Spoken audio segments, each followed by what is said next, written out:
Naturalmente è un dovere dare questo reddito, perché noi non diamo elemosina, noi diamo al cittadino quello che crea il cittadino. Vedete, siccome la moneta viene creata dal cittadino senza che se ne accorga, è preciso il concetto. Quando io entro in una miniera d'oro e prendo la pepita, io penso che questo valore esista già prima che io mi metta la pepita in tasca. Non è vero, perché la pepita, se manca la vita, non esiste. In un mondo di morti non esiste ricchezza. Quindi nasce il valore quando c'è l'uomo vivo. Se in una miniera io trovo l'oro, io creo il valore dell'oro. Non è che il valore dell'oro preesista alla mia presenza. Quindi il presupposto della ricchezza è la vita. Primo punto. Secondo, il valore della moneta è un valore convenzionale, cioè ha valore la moneta perché come ogni unità di misura è creata dalla convenzione. Siccome ogni unità di misura ha la qualità corrispondente a quello che deve misurare, come il metro ha la qualità della lunghezza perché misura la lunghezza, la moneta ha la qualità del valore perché misura il valore. Questo valore è un valore senza costo, che l'uomo crea nel momento in cui accetta la moneta, quindi crea valore monetario senza accorgersene. E allora l'uomo è come la pecora crea lana senza accorgersene e il pastore tosa la pecora, così l'uomo crea valore monetario senza accorgersene, la banca tosa l'uomo perché l'atto dell'emissione invece di accreditare addebita. Seconda domanda, qual è il limite che ha la banca centrale di mettere moneta? Quello che gli pare, e il limite che viene fatto dal vertice della banca centrale è il limite dello strozzino. Lo strozzino domina, ha la sua forza nello stato di necessità. Quando c'era una regola con cui i domatori domavano anche le bestie feroci, anche l'uccellino, ecco, anzi l'animale più pauroso, l'uccellino, sa come si fa? Si mette in una grande gabbia l'uccellino, poi l'uccellino se vuole mangiare deve venire a mangiare nella mano del domatore, allora io costringo l'uccellino a venire a mangiare sulla mia mano per stato di necessità. Ecco il limite che usa lo strozzino, è come il domatore che mette il grano sulla mano per far venire il passerotto a mangiare. Quindi noi siamo asserviti alla grande usura. Quando la Centesimus Anno dice ciò che ferisce gli occhi è il potere di quelli che hanno in mano, hanno in mano il potere del denaro, per cui nessuno contro la loro volontà potrebbe nemmeno respirare. Questo è un giro di parole per dire strozzino. Lo strozzino chi è? Quello che non fa respirare. E allora noi dobbiamo eliminare l'usura, e l'usura si elimina prima di tutto alla banca centrale, perché la banca centrale invece di emettere prestando deve emettere accreditando, come la banca centrale europea. La banca centrale europea deve limitare la sua funzione all'emissione. La proprietà della moneta deve essere degli Stati. Ecco perché noi promuoviamo la più grande rivoluzione di tutti i tempi. Ci dobbiamo riprendere i soldi nostri. Guai a chi si mette contro di noi. A lungo andare la nostra è una formula vincente, perché la gente ha cominciato a capire che è meglio essere proprietari che debitori. La storia l'insegna. Quando è che si sono scritte pagine di civiltà? Quando la moneta era proprietà, la moneta d'oro ha segnato le pagine di civiltà in tutti i sensi. Quando è che è nata la decadenza? Con la moneta debito. Lo Stato costituzionale è nato insieme alla moneta debito e con la moneta debito è nata l'usura.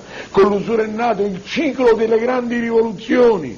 La Vendée in Francia è stata un'aggressione che è nata, un'aggressione della grande usura, e la reazione è nata con l'instaurazione della moneta nominale e col sistema dell'usurocrazia, non della democrazia, badate, usurocrazia.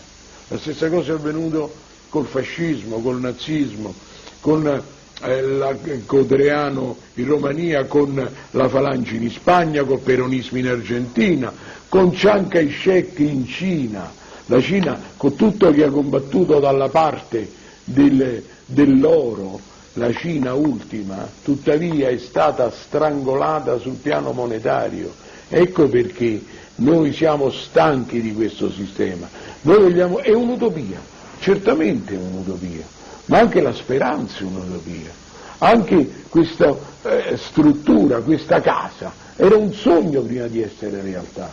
Noi non dobbiamo avere paura di sognare. Chi non è capace di sognare non è capace di sperare, e chi non è capace di sperare non è capace di costruire. Se non ci fosse la speranza del raccolto, il contadino non seminerebbe il grano. Certo, è una speranza, solo che la nostra scuola deve dare la dimostrazione della ragionevolezza della speranza. Noi abbiamo visto la storia. Nella storia c'è stata la moneta proprietà. Quando la moneta era d'oro, il portatore era proprietario, dunque è storicamente possibile che il portatore sia il proprietario della moneta. Perché? Perché la moneta d'oro era moneta proprietà, e allora noi vogliamo sostituire al posto dell'oro la carta, ma il regime giuridico deve rimanere quello che era della pepita d'oro. L'unica cosa che deve cambiare è la quantità, perché l'oro era troppo raro, e allora abbiamo avuto le crisi economiche per eccesso di rarità monetaria. Con la carta il problema della rarità non c'è più, la rarità è programmata. Ecco allora che quando ci viene a dire Einaudi, il grande maestro dell'economia, alla rarità dell'oro si è sostituita la saggezza dei governatori. Noi diciamo, non è che perché uno è governatore ha il dovere e l'obbligo di essere saggio. Uno è saggio perché il Padre Eterno gli ha dato saggezza o non gliel'ha data, quindi sono delle qualità che attengono alla intelligenza e non possono desumersi dal fatto che uno ha una carica di governatore. Il governatore può essere pure un delinquente, e noi diciamo che i governatori oggi sono i giganti della malavita, tant'è vero che noi abbiamo denunciato per truffa, falso in bilancio, usura, associazione a delinquere e istigazione al suicidio. Noi abbiamo avuto dei casi di suicidio per il fisco, badate, non per l'usura. Allora non è più responsabile l'usuraio, è responsabile il sistema. E chi è che programma l'usura? È la Banca d'Italia, perché la Banca d'Italia all'atto dell'emissione carica il costo del denaro del 200%, e il denaro che ha prestato se lo ritira col fisco in gran parte, e in altra parte con gli interessi bancari. Quindi fa usura, perché il 200% è usura. Io l'ho detto questo al dottor Luigi Donato in un congresso all'Università di Macerata. Lui ha fatto una conferenza sull'usura. Quando è finito di parlare, il professor Morera ha detto: c'è qualcuno che vuole fare qualche domanda? Io ero presente, ho detto: voglio fare due domande. Prima domanda: ritiene il dottor Donato che il 200% sia usura? Risposta: certamente sì. Seconda domanda: perché la Banca d'Italia carica il costo del denaro del 200%? Prestando il dovuto? Nessuna risposta. Perché? Perché quando lui aveva detto, aveva risposto alla prima, già era implicita la seconda. E allora il dottor Luigi Donato era uno dei condirettori del servizio sorveglianza della Banca d'Italia. Quindi io gliel'ho detto in faccia che la Banca d'Italia fa usura. Ecco perché ho diritto di ripeterglielo alle spalle come sto facendo adesso. E noi del resto l'abbiamo fatto queste denunce davanti alla Procura della Repubblica.